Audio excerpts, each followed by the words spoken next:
सभी लोगों को गुड मॉर्निंग। तो इस वीडियो में मैं बात करने वाला हूँ कि जो इन्फ्लेशन होता है किसी भी कंट्री का और जो किसी भी कंट्री की मनी सप्लाई होती है वो इकोनॉमी पे किस तरीके से मतलब कि इफ़ेक्ट डालती है।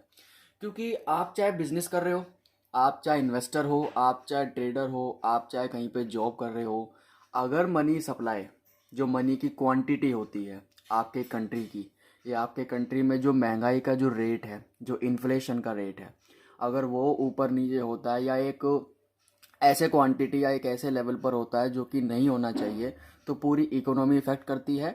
और इकोनॉमी के अफेक्ट होने से आप पर और हम सभी लोगों पर उसका इफेक्ट आता है। तो इसमें हम बात करेंगे कि जो इन्फ्लेशन है वो कैसे, जो महंगाई होती है, हमारा इन्फ्लेशन का मतलब होता है महंगाई, कि जो महंगाई होती है वो कैसे इकोनॉमी को इफेक्ट करती है, और क्या ज़्यादा महंगाई होनी अच्छी बात है या कम महंगाई होनी अच्छी बात है, या एक मीडियम लेवल की महंगाई होनी चाहिए। और जो मनी सप्लाई है मतलब कि मनी की क्वांटिटी कितनी, हमारी इकोनॉमी, जो हमारा देश है या कोई भी देश है जहाँ के लोग उसमें रह रहे हैं, उस कंट्री में मनी की सप्लाई कितनी है, ज़्यादा है तो क्या दिक्कत हो सकती है, कम है तो क्या दिक्कत हो सकती है, महंगाई का क्या रोल है, मनी सप्लाई और महंगाई आपस में रिलेटेड कैसे हैं, इन्फ्लेशन और मनी सप्लाई का आपस में क्या संबंध है, आपस में कैसे जुड़े हुए हैं। तो बेसिकली इन चीज़ों के ऊपर जो है हम यहाँ पे बात करने वाले हैं आज। तो महंगाई और मनी सप्लाई इकोनॉमी को अफेक्ट कैसे करती है ये बाद में देखेंगे। पहले समझते हैं कि मनी सप्लाई और इन्फ्लेशन क्या होती है, एक छोटे से एग्जांपल और एक डायग्राम के साथ। तो यहाँ पे इन्फ्लेशन आपका हो गया महंगाई, और मनी सप्लाई हो गया कि क्वांटिटी ऑफ मनी जो कि अवेलेबल है इकोनॉमी में या फिर कंट्री आप कह सकते हैं। और ये दोनों आपस में रिलेटेड कैसे हैं इसके बारे में भी बात करते हैं। तो सबसे पहले इन्फ्लेशन जो है, इन्फ्लेशन डिपेंड करता है मनी की सप्लाई पर, और भी बहुत सारे फैक्टर्स होते हैं जिन पे महंगाई डिपेंड करती है। लेकिन जो सबसे बड़ा फैक्टर है, जो सबसे प्राइम फैक्टर है, सबसे जो सेंटर्ड टॉपिक है, वो है मनी सप्लाई। तो अब क्वेश्चन ये उठता है कि जो मनी सप्लाई होती है कहाँ से आती है, कहाँ को जाती है, क्यों आती है, कहाँ से, मतलब इसका जो इफेक्ट है, मतलब इसका जो फ्लो है वो किधर से होता हुआ आ रहा है। तो इसको अभी हम समझते हैं एक डायग्राम से कि मनी सप्लाई कंट्री में या इकोनॉमी में कैसे रोल प्ले करती है और कहाँ से आती है। हर कंट्री में क्या होता है, एक सेंट्रल बैंक होती है, हर कंट्री की एक सेंट्रल बैंक होती है। तो इंडिया की जो सेंट्रल बैंक है वो कहलाती है रिजर्व बैंक ऑफ इंडिया, जिसको हम बेसिकली आरबीआई भी बोलते हैं। तो जो ये आरबीआई होती है, इसके वैसे तो बहुत सारे फंक्शंस होते हैं, लेकिन अगर मैं कुछ प्राइम फंक्शंस की यहाँ पे बात करूँ तो उन प्राइम फंक्शंस में से एक फंक्शन आता है कि मनी डिपॉजिटेड। कि यहाँ पे क्या होता है कि जो बाकी बैंक्स होती हैं वो, और कुछ लोग भी जो हैं अपना पैसा यहाँ पे डिपॉजिट करा सकते हैं। गोल्ड, आरबीआई में गोल्ड है, बहुत सारा गोल्ड रखा हुआ है। और ये क्या करती है, जो बाकी बैंक्स हैं उन बैंक्स को भी आरबीआई मतलब कि गाइड करती है कि तुम्हें आगे क्या करना है, पॉलिसीज कैसे ड्राफ्ट करनी है। इसके अलावा भी इसके बहुत सारे फंक्शंस होते हैं जो कि ये किसी भी कंट्री या इकोनॉमी में प्ले करती है। जैसे हमारी कंट्री की सेंट्रल बैंक है, ऐसे इस दुनिया में हर कंट्री की अपनी एक सेंट्रल बैंक है और वो एक ही होती है। ऐसे हमारी कंट्री की जो सेंट्रल बैंक है उसको आरबीआई बोलते हैं, रिजर्व बैंक ऑफ इंडिया बोलते हैं। तो इसका बहुत बड़ा रोल होता है मनी सप्लाई में। मनी सप्लाई में कैसा रोल होता है, क्योंकि जो हमारी रिजर्व बैंक ऑफ इंडिया है, जो हमारी सेंट्रल बैंक है, यही छापती है नोटों को, नोटों को बनाती यही है। लोगों की जो हमारे नोट हैं हमारी कंट्री के और किसी भी कंट्री के, ये आप कह सकते हो कि जो note printing bank reserve bank of India है हमारे कंट्री की। और ऐसी हर कंट्री की अपनी जो सेंट्रल बैंक है वो वहाँ पे नोट छापती है, नोटों को बनाती है, प्रिंट करती है। बाकी जितनी भी बैंक है हमारी कंट्री में वो सिर्फ बिजनेस कर रही हैं, आरबीआई के गाइडलाइंस फॉलो कर रही हैं, सेबी के गाइडलाइंस फॉलो कर रही हैं, जो हमारा securities and exchange board of India है उसकी गाइडलाइंस फॉलो कर रही हैं, और लोगों का पैसा डिपॉजिट करवा रही हैं, लोगों को लोन दे रही हैं। तो बेसिकली वो एक नॉर्मल बिजनेस कर रही हैं जो एक बैंक का बिजनेस होता है। लेकिन आरबीआई का काम होता है कि उन बैंक्स को गाइडलाइंस देना। RBI just like father and mother of all of the commercial banks, जो भी हमारे सामने हैं, जो भी हमारे साथ हैं, वो सभी कमर्शियल बैंक्स, ठीक है। तो अब मनी सप्लाई ये क्या करती है उसके बारे में बात करते हैं कि मनी सप्लाई कैसे होता है इसमें। तो आरबीआई क्या करती है, आरबीआई का काम होता है, आरबीआई ने लेट से मनी को प्रिंट करा, आरबीआई पैसे को, नोट को जो है, करेंसी को प्रिंट करती है। और प्रिंट करके ये क्या करती है, जो बाकी बैंक्स हैं उन बाकी बैंक्स को ये अपना पैसा देती है प्रिंट करने के बाद। और जो बाकी बैंक्स होती हैं वो फिर लोगों को लोन देती हैं, जो आप बाहर देखते हो, जैसे प्राइवेट बैंक्स हो गई हमारी, चाहे आप एक्सिस बैंक को ले लो, चाहे आप और बैंक्स को ले लो, आपकी एचडीएफसी बैंक हो गई, आपकी एसबीआई बैंक हो गई, राइट, कोटक महिंद्रा। तो बेसिकली इन सब बैंक्स को जो पैसा मिलता है वो आरबीआई से मिलता है, और कुछ हम डिपॉजिट कराते हैं वो इनके पास पैसा होता है, लेकिन जो मेनली फ्लो आता है वो आरबीआई से आता है। आरबीआई में पैसे को प्रिंट करती है और प्रिंट करके बाकी बैंक्स को देती है। ये जो बाकी बैंक्स है फिर ये लोगों को लोन देती हैं, और जितनी ज़्यादा लोगों के पास लोन होगा इकोनॉमी में, जो मनी सप्लाई है वो उतनी ही बढ़ जाएगी। इट मीन्स दैट कि मनी सप्लाई की जो क्वांटिटी है वो डिपेंड करती है कि आरबीआई से बाकी बैंक्स के पास कितना फंड आया है, कितनी ज़्यादा फ्लो आया है। और मनी सप्लाई जब देश में बढ़ जाती है तो महंगाई अपने आप बढ़ जाती है। वो महंगाई अपने आप कैसे बढ़ जाती है वो भी एक डायग्राम समझेंगे कि, पर सबसे पहले ये समझ लिया हमने कि आरबीआई पैसे को प्रिंट करती है, उसके बाद बाकी बैंक्स को देती है, वो बाकी बैंक्स फिर उस पैसे को लोगों को लोन देती है, और फिर लोगों के जेब में जब लोन आता है, लोगों के जेब में जब पैसा आता है, तो देश में जो इकोनॉमी है, हमारी जो कंट्री है, उसमें मनी सप्लाई इंक्रीज हो जाती है।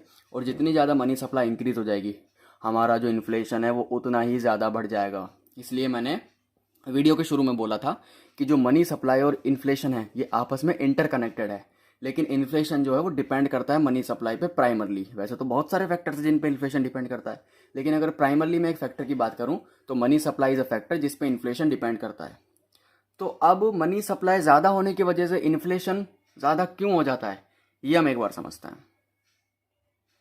मान लेते हैं कि ये जो है ये आपकी बैंक है। अब आपने अपना पैसा जिसमें भी डिपॉजिट करवा रखा है वो ये आपकी बैंक है, आप नाम दे सकते हैं अपने हिसाब से। ये आप हैं या मैं हूँ, जैसा अच्छा लगे। तो आपके पास या मेरे पास, लेट से हमारे पास 5,000 रुपये हमारी जेब में सिर्फ। ये मार्केट है, ये मॉल है, ये शॉपिंग के लिए मार्केट है, ये हमारा रेस्टोरेंट है, और भी बहुत सारी चीज़ हो सकती, मतलब बेसिकली एक मार्केट है। ये आपकी बैंक है, ये आप है, और आपकी जेब में सिर्फ 5,000 रुपये हैं। अब इन 5,000 रुपयों को लेकर आपके माइंड में बहुत सारी क्या होंगी, डिमांड्स होंगी। पर आपको पता है कि आपका जो बजट है वो इतना है कि आप ज़्यादा डिमांड नहीं कर सकते। तो क्योंकि आप ज़्यादा डिमांड नहीं कर सकते तो आप क्या करेंगे, अपनी डिमांडों को ख़त्म कर देंगे। और हो सकता है कि आपकी डिमांड ऐसी हो जो उस 5,000 के बजट में पूरी ना हो पाए, तो बेसिकली आपकी सारी डिमांड ख़त्म होगी। इट मीन्स दैट कि आप मार्केट तक पहुंच ही नहीं पाए, क्योंकि आपके पास, आपकी जेब में इतना मनी का फ्लो नहीं है कि आप जो हैं मार्केट में जाकर शॉपिंग कर सकें। अब एक दूसरा क्राइटेरिया लेते हैं जिससे महंगाई असलियत में बढ़ जाती है। तो अब मान लीजिए, अब ये दूसरा एक सिनारियो है, वही आप हैं, लेकिन अब आपने क्या करा, आपने लिया बैंक से लोन। 5 लाख रुपए का आपने लोन ले लिया, और आपकी डिमांड है वही, ये आपकी एक कोई डिमांड है, ये कोई डिमांड दूसरी है, कोई तीसरी डिमांड है, लेकिन अब आपकी जेब में पैसा बोल रहा है। अब आपकी जेब में पैसा बोल रहा है, तो अब आपको यहाँ पे अपना मन है ना, डिमांड मारने का नहीं, उनको फुलफिल करने का मन करेगा। तो इन 5 लाख रुपयों को लेकर आप जाएंगे मार्केट, और आप खर्च करेंगे अपना पैसा चीज़ों पर। मार्केट में कोई चीज़ खरीद लिया आपने, शॉपिंग कर लिया, आप मॉल में जाके कोई चीज़ लिया, आप रेस्टोरेंट में जाके खाया है। तो अब बेसिकली बात आती है कि फिर महंगाई बढ़ कैसे रही है, यहाँ पे महंगाई बढ़ कैसे रही है, महंगा क्या रोल है। तो उसके लिए दो तरह के कस्टमर होते हैं मार्केट में, रेशनल कस्टमर और इरेशनल कस्टमर। तो एक बार उनको और समझ लेते हैं। तो दो तरीके के मतलब मार्केट जो होता है, हर मार्केट में दो तरीके के कस्टमर होते हैं। पहला आपका होता है रेशनल कस्टमर, दूसरा आपका होता है इरेशनल कस्टमर। तो जो रेशनल कस्टमर होता है, रेशनल कस्टमर का मतलब होता है नॉलेजेबल कस्टमर, जिसको हर प्रोडक्ट की नॉलेज है। कई बार क्या होता है, मार्केट में सेलर्स होते हैं, मॉल में सेलर्स होते हैं, रेस्टोरेंट में भी सेलर्स हैं, शॉपिंग सेंटर है वहाँ पे भी सेलर्स होते हैं आपके। कई बार क्या होता है कि जो सामान बेच रहा होता है, जो सेलर होता है, उससे ज़्यादा उस प्रोडक्ट की नॉलेज कस्टमर के पास होती है। उस कस्टमर को बोलते हैं रेशनल कस्टमर, मतलब कि जिसके पास मार्केट की पूरी नॉलेज है, उसको पता है कितने रुपए वो दे रहा है, क्वालिटी क्या ले रहा है, क्या वो जो रुपए दे रहा है, अगर वो 500 रुपये किसी प्रोडक्ट के लिए दे रहा है फॉर एग्जांपल, तो क्या वो 500 रुपये कम है, क्या वो 500 रुपये ज़्यादा हैं, 500 में जो क्वालिटी मिल रही है क्या वो ठीक है। अगर उसको इन सब की एग्जैक्ट नॉलेज है तो ये इंसान कभी मार्केट के जो सेलर्स हैं उनके द्वारा ठगा हुआ नहीं जाएगा। इट मीन्स दैट कि मार्केट में जो मार्केटर्स बैठे हैं, जो सेलर्स बैठे हैं, वो रेशनल कस्टमर को इतनी आसानी से उल्लू या बेवकूफ़ बनाकर ज़्यादा प्राइस उसकी जेब से नहीं निकलवा सकते, क्योंकि उसके पास उस प्रोडक्ट की, उसको ये पता है कि जितने रुपए मैं दे रहा हूँ उसकी ओवरऑल उसको सारी नॉलेज होती है। मार्केट में महंगाई बढ़ती है इन लोगों की वजह से। और सबसे बढ़िया बात यह है कि मार्केट में 90% जो कस्टमर्स आते हैं वो इरेशनल आते हैं। 200 रुपये की चीज़ के 500 रुपये देकर आते हैं। तो सीधी सी बात है ना, उसका प्राइस बढ़ गया। ये ऑटोमेटिकली इनमें ये दिमाग तो ज़्यादा खैर होता नहीं है, इस वजह से जो प्राइस है वो ज़्यादा बढ़ जाता है। लेट्स से फॉर एग्जांपल, अभी यहाँ पे रेशनल तो हमको समझ आ गया कि रेशनल वो होता है जिसको पूरे प्रोडक्ट की नॉलेज होती है, और रेशनल लोगों की वजह से इतनी आसानी से महंगाई, बहुत कम रोल होता है इन लोगों का महंगाई बढ़ाने में, इन लोगों का। लेकिन सबसे ज़्यादा रोल इन लोगों का होता है, क्योंकि सबसे ज़्यादा महंगाई बढ़ाने वाले यही हैं। पूरी नॉलेज इनकी प्रोडक्ट के पास होती नहीं है, ना इनको कोई प्रोडक्ट की ज़्यादा नॉलेज होती है, और इस वजह से जो प्राइस है वो ज़्यादा बढ़ जाता है। अब इनकी साइकोलॉजी तो समझ आ गई, तो इनका तो महंगाई में ज़्यादा रोल है ही नहीं, रोल है इनका। तो अब इनके ऊपर डिस्कस करते हैं कि ये कैसे किसी प्रोडक्ट की डिमांड को और उसके प्राइस को बढ़ाते हैं। तो ये एक इरेशनल कस्टमर है, इस इरेशनल कस्टमर को डिमांड होती है तो ये मार्केट जाता है। मार्केट में दो तरीके के प्रोडक्ट अवेलेबल होते हैं। पहले वो प्रोडक्ट जो कि कंपनीज प्रोडक्ट या फिर पैक्ड प्रोडक्ट होते हैं, जिनका प्राइस जो है खुद कंपनी डिसाइड करके एक पैकेज पे लिख कर भेजती है आपके पास, उसको बोलते हैं कंपनीज प्रोडक्ट या फिर पैक्ड प्रोडक्ट हम बोल सकते हैं। फॉर एग्जाम्पल जैसे मैगी, आप मैगी लेने जाते हो तो 12 रुपए की जो मैगी आती है, वो जो 12 रुपए है उस पैकेट पे लिख रहे हैं, वो उस सेलर ने नहीं लिखे, उस दुकानदार ने नहीं लिखे जहां से आप लेकर आ रहे हो, वो नेस्ले ने डिसाइड करा है कि इतना प्राइस हम चार्ज करेंगे, और वो हर कस्टमर के लिए है। अगर आप महीने के 2 करोड़ रुपए कमा रहे हैं तो भी आपको 12 की मैगी पड़ेगी, अगर आप मेन दुकान से बाहर से रिटेलर से लेते हैं। और अगर आप महीने के 1 लाख रुपए कमा रहे हैं तो भी आपको मैगी 12 की पड़ेगी। इनको बोलते हैं कंपनीज प्रोडक्ट और पैक्ड प्रोडक्ट, मतलब कि एक होमोजीनियस प्राइस होता है, एक सेम प्राइस होता है जो हर इंसान से चार्ज करा जाता है।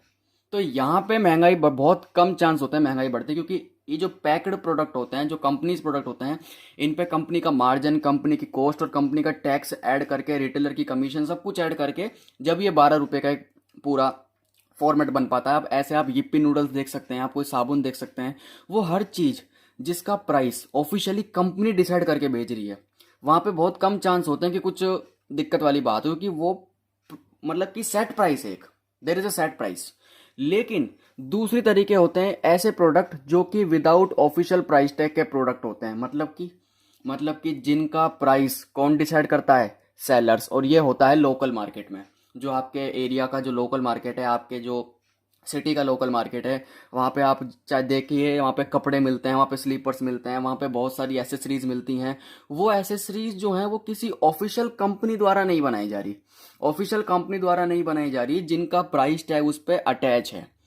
क्योंकि अब उनका प्राइस सेलर डिसाइड कर रहा है, तो वो अलग अलग कस्टमर से अलग अलग प्राइस टैग जो है उसको प्रोवाइड करेगा। अगर कोई कस्टमर, उसको लग रहा है कि उस कस्टमर की परचेजिंग पावर ज़्यादा है, और कस्टमर की परचेजिंग पावर कब ज़्यादा होगी, जब उसकी जेब में पैसा होगा, जब वो क्या होगा, इर्रेशनल कस्टमर। और पैसा ज़्यादा कब होता है, जब बैंक बेसिकली क्या करती है, बैंक पीछे से सप्लाई देती है मनी की, ऐसे बनता है आपका इर्रेशनल कस्टमर। ओके, तो लोकल मार्केट में बेसिकली जो प्राइस होता है वो डिसाइड करता है सेलर, और वो हर कस्टमर से अलग अलग प्राइस डिसाइड करता है। अगर कस्टमर की परचेजिंग पावर ज़्यादा है तो वो डिमांड करता है हाई प्राइस, क्योंकि उसको पता ही है नेगोशिएशन ज़्यादा बार्गेन नहीं करेगा।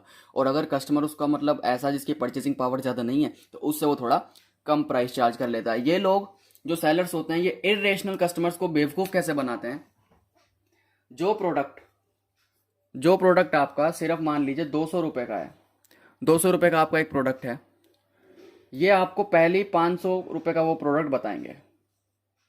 फिर आप बोलोगे कि ये जो प्राइस है ये बहुत ज़्यादा है, फिर ये आपको बोलेंगे ठीक है 200 रुपये का डिस्काउंट कर देते हैं, 300 का ले लो। और आप खुश हो जाते हो कि आपने इतना बड़ा बार्गेन कर लिया, आपने 500 की चीज़ 300 में लेकर आ रहे हो। लेकिन आपको नहीं पता कि अभी भी वो उसकी जो ओरिजिनल कॉस्ट है वो 200 ही है, अभी भी आप यहाँ पे 100 रुपये ठगे गए। तो ऐसे बढ़ती है महंगाई, और महंगाई बढ़ाने में सबसे बड़ा हाथ होता है इन लोगों का। क्यों? क्योंकि ये कौन से कस्टमर होते हैं, इर्रेशनल कस्टमर। आपने देखा होगा, कभी भी किसी ब्रांड के शोरूम में जाइए, आप एडिडास, नाइकी, वैन हुसैन या फिर मुफ्ती, आप किसी भी शोरूम में जाइए, वहां पे आपको नेगोशिएशन होने ही नहीं देते वो लोग, क्योंकि उनका जो प्राइस है वो कंपनी ऑफिशियली डिसाइड करके आगे से बेचती है, उसमें सेलर्स डिसाइड नहीं करते उसके प्राइस को, राइट। तो पूरे मार्केट में वो हर प्रोडक्ट जिसका प्राइस एक ऑफिशियली रजिस्टर्ड बड़ी कंपनी पैक्ड एज अच्छे से मेंशन करके नहीं भेज रही है, या फिर एक ऐसा प्रोडक्ट जिसका प्राइस खुद सेलर डिसाइड कर रहा है, वहाँ पे थोड़ा दिमाग लगाने की ज़रूरत होती है, क्योंकि हम कई बार ज़्यादा रुपए दिए आते हैं, और जितना ज़्यादा हम रुपए देकर आते हैं उससे मार्केट में इम्बैलेंस क्रिएट होता है, और जितना ज़्यादा इम्बैलेंस क्रिएट होता है उससे दिक्कतें आती है कि इरेशनल कस्टमर को सबसे ज़्यादा। इसलिए वो हर प्रोडक्ट जिसका प्राइस डिसाइड करा जा रहा है किसी सेलर के द्वारा, वहाँ पे आपको थोड़ा समझदार, थोड़ा नॉलेजेबल होने की नीड है, क्योंकि आप ये नहीं जानते कि जो प्रोडक्ट आप ले रहे हैं वो आप सस्ते में भी ले सकते हैं, लेकिन जितना ज़्यादा लोगों की जेब में पैसा रहेगा वो उतना ही कम पूछेंगे सामने वाले से कि हाउ मच, और how much is the very important question that each and every one of us should ask from the seller, कि हमें मतलब कि कितने रुपए देने पड़ रहे हैं, how much we are giving, वो चीज़ हमको समझनी पड़ती है।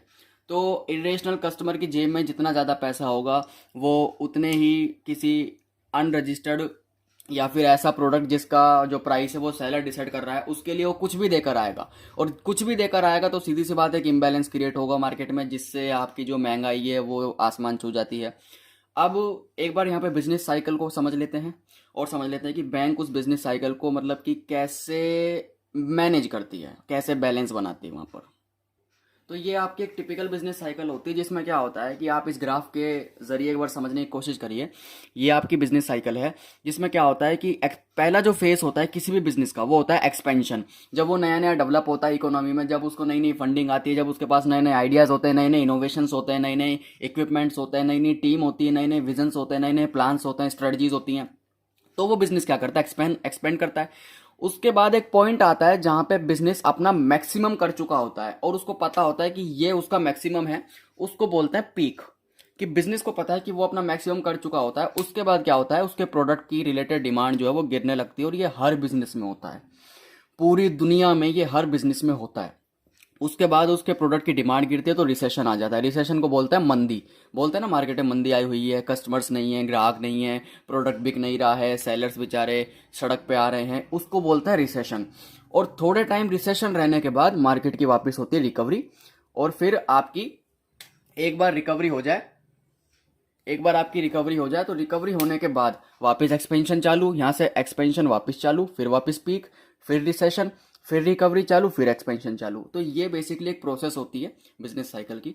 अब बैंक का क्या रोल होता है, जब महंगाई देश में ज़्यादा होती है, जब इन्फ्लेशन हाई होता है, तो बैंक क्या करती है, अपने इंटरेस्ट रेट बढ़ा देती है, जो लोन लेने की इंटरेस्ट रेट होती है। उससे क्या होता है कि लोग फिर कतराते हैं लोन लेने में, क्योंकि उनको पता है कि ब्याज जो है वो बहुत ज़्यादा मिल रहा है, तो लोग पैसे बैंक से कम लेते हैं, जिसकी वजह से थोड़े टाइम बाद जो महंगाई होती है, जो कि इरेशनल कस्टमर्स की वजह से उनकी जेब में ज़्यादा पैसा जो बैंक ने एक टाइम पर रखा था, उसकी वजह से जो महंगाई ज़्यादा बढ़ गई है, तो अभी क्या करती है बैंक अपने इंटरेस्ट रेट बढ़ा देती है, जिससे जो वो फ्लो है, एक बैलेंस क्रिएट हो जाता है इकोनॉमी में, जिसकी वजह से थोड़े टाइम बाद जो महंगाई है वो ऑटोमेटिकली कूल डाउन हो जाती है। और जब देश में मंदी बढ़ जाती है, जब देश में रिसेशन बढ़ जाता है, तो बैंक अपने इंटरेस्ट रेट कम कर देती है, क्योंकि लोगों की जेब में रिसेशन में ज़्यादा पैसा नहीं होता, जब भी तो डिमांड गिर जाती है, क्योंकि लोगों के पास ज़्यादा पैसा उस टाइम नहीं हो पाता है। तो बैंक क्या करती है, लोगों को करेज देती है, लोगों को इनकरेज करती है कि हमने अपने इंटरेस्ट रेट गिरा दिए हैं, और कम इंटरेस्ट रेट होने से लोग क्या है, अट्रैक्ट होते हैं बैंक की तरफ कि हाँ ये एक अच्छा टाइम है बैंक से लोन लेने का। फिर इरेशनल कस्टमर्स और रेशनल कस्टमर्स लोन लेते हैं, बस रेशनल कस्टमर्स उस पैसे का अच्छे से यूटिलाइज करते हैं, because they understand market, because they understand investment, because they understand the art of money management. लेकिन इरेशनल कस्टमर्स बैंक से कम इंटरेस्ट रेट पे ज़्यादा लोन उठाकर उस पैसे को इधर उधर लगाते हैं, जिसकी वजह से रिसेशन से रिकवरी चालू होती है और फिर से वापस एक्सपेंशन चालू हो जाता है। तो ये बेसिकली आपका है कि इन्फ्लेशन और मनी सप्लाई ऐसे इकोनॉमी को अफेक्ट करते हैं, और ये साइकिल जो है कंटिन्यू चलती है। आई होप कि वीडियो पसंद आई तो थैंक यू। और ये बेसिकली हमने बात कर ली अच्छे से कि जो इकोनॉमी हमारी होती है उसमें इन्फ्लेशन और मनी सप्लाई का कैसे किस तरीके से हमारा रिलेशनशिप होता है। मिलते हैं नेक्स्ट वीडियो में। I hope you like the video. Thank you.